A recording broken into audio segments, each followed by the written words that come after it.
నా పేరు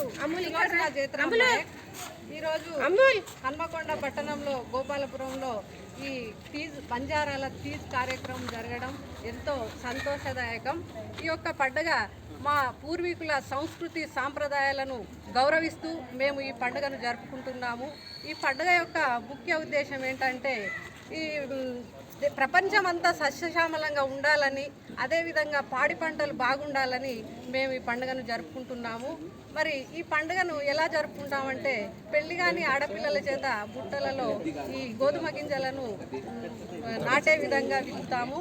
అదేవిధంగా మరి కేంద్ర రాష్ట్ర ప్రభుత్వాలను మేము కోరేది ఒక్కటే, మా బంజారాలను గుర్తించి మాకు తీజ్ పండుగకు, శీతల పండుగకు మరి అదేవిధంగా సేవాలాల్ జయంతికి సెలవు దినంగా ప్రకటించాలని మేము కేంద్ర రాష్ట్ర ప్రభుత్వాలను విన్నవించుకుంటా ఉన్నాము. జై సేవాలాల్, జై సేవాలాల్. మరి మన చివరి రోజు కార్యక్రమానికి విచ్చేస్తున్నటువంటి మన ఆహ్వానితులు, మన కేయూసీ